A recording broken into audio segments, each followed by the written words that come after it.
Good morning, everyone. Good morning, Rabbi. We are learning Mishna Nedarim, Parak Test, Chapter 9, Mishna Yud, Mishna 10.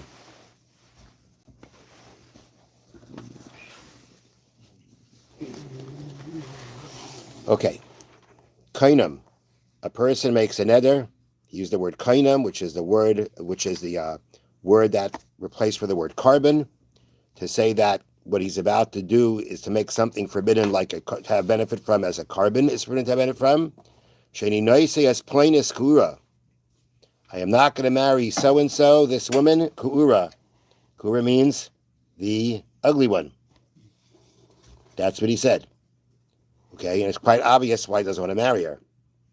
Varehi Noya. And lo and behold, she is beautiful. Meaning there's a very obvious mistake here. Big, obvious mistake.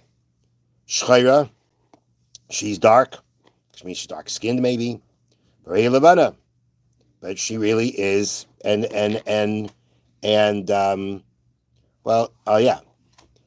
actually, no, she's light. Kitsara, she's too short. Rei Aruka, and she's tall enough, she's long enough. So in all these cases, he categorized her in a certain way: the unbecoming one, the dark one, the short one. And in all these cases, it was obvious. He made a mistake. It's finished. He made an obvious mistake. Says the Mishnah, Mutarba. He is permitted to have benefit from her because the whole neder was made by mistake. It was on a mistaken premise. So you don't even need to go to a chacham to go ahead and get a heter. It's just obvious. It just was an absolute mistake and done. There's no need to have to go to a chacham to have to go ahead and say she's permitted to him. Now, the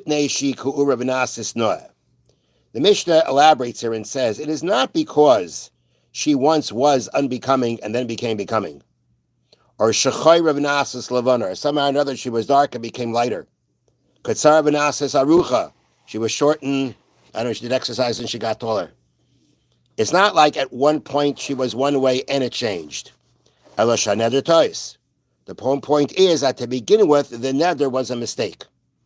Now, they explain here that according to this opinion, according to this part of the Mishnah, and I don't know if that changes really, it actually doesn't.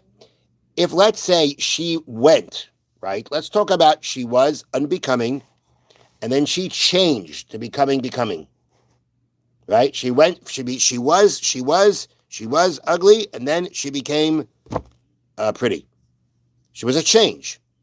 So that the Mishnah is saying such a change is noiled. Remember noiled? We had that before.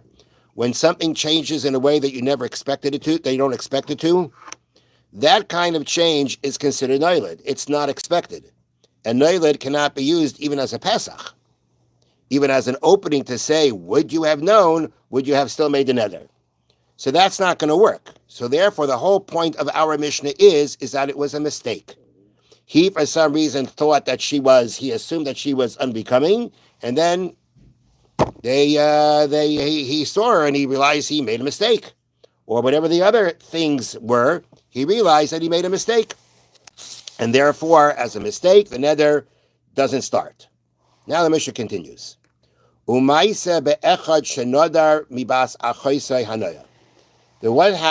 happened about a person who made a neder not to benefit from the daughter of his sister.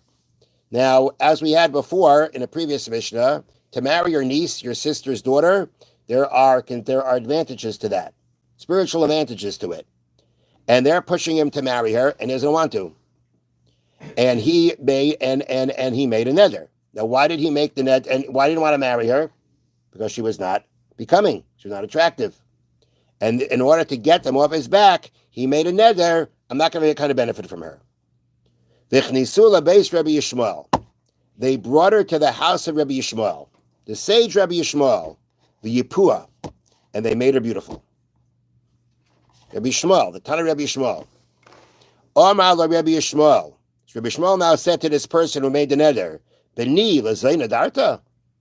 My son, did you make your neder about this one? Omar lo lav. And he said, nope, that's not the one. The Tira Rabbi Yishmael, and Rabbi Yishmael permitted him to marry her, to have benefit from her. Now, what's important is that Rabbi Yishmael is saying like this. Rabbi Yishmael's point is, and it's an argument on the Tanakama. Rabbi Yishmael is saying, yes, you can have a woman who was, let's say, unbecoming, and she became nice. She became pretty. You can have that. Why? What did they do to her here? How did they make her beautiful? What did they do? What they did was they provided her with, it says here in the notes, brought down from the commentaries, they provided her with attractive clothing, cosmetics, and jewelry. She was poor. She was a poor girl. She didn't have anything to do for herself. So they brought Rabbi Yishmael, and Rabbi Yishmael put her together. And therefore, when he put it together and he brought her to the guy, he said, look. And he said, you know what? This is not what I was making a neder about. But the way they explained it according to Rabbi Yishmael, interestingly, is the following. They explained it as Rabbi Yishmael reasoned that since it was possible to beautify her, she could not have been ugly in the first place. The man's neder was thus made an error and did not require annulment. It's basically an argument to say that if you can make her look good, then that's not called she was ugly. That's not he was saying she's ugly, right? She's not attractive. But if you can go ahead, if now with the cosmetics and with the jewelry, with the clothing, now she is considered attractive, then that means that this is not the unbecoming one that he was making a neder from. It's not because he says it's not, it's not because it's not a question, not getting involved in the question of Neilat, seemingly. What seems to be is, this is not called Ku'ura. This is not a woman that would be considered Ku'ura, that would be considered unbecoming. If you can go ahead and dress her up and take care of her and put her together, and now the person says, this is not what I meant, then that means to begin with, that's not called that she was unbecoming, and therefore the whole neder was a mistake. But Aisa Shah at that time, Bach Rabbi Yishmael v'Amar, Rabbi Yishmael cried and said, B'nois Yisrael nois hein, the Jewish women, the Jewish girls are beautiful. But it's the poverty that makes them unbecoming. They were poor. They had no way of taking care of themselves properly. But in essence, they're all beautiful. It's just that their situation, makes it that they can't take care of themselves properly, put themselves together properly, and that is exactly what Rabbi Yishmael was trying to take care of. Ukshemeis Rabbi Yishmael died. The daughters of Israel, they raised Neisais Kina, means they raised a lament, an expression of grief over him, and they said, the Neis Yisrael, Rabbi Yishmael Bechena, daughters of Israel, cry over Rabbi Yishmael, because he was there for them, and now he's not there anymore.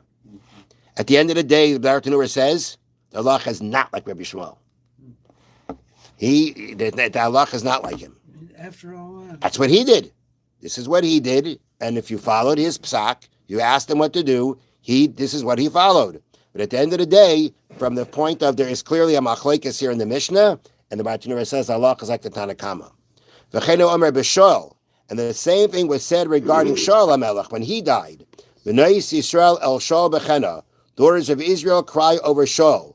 The rest of the pasuk they bring down here from Shmuel Beis, who would cover you in scarlet with fine clothing, who would place golden jewelry upon your clothing.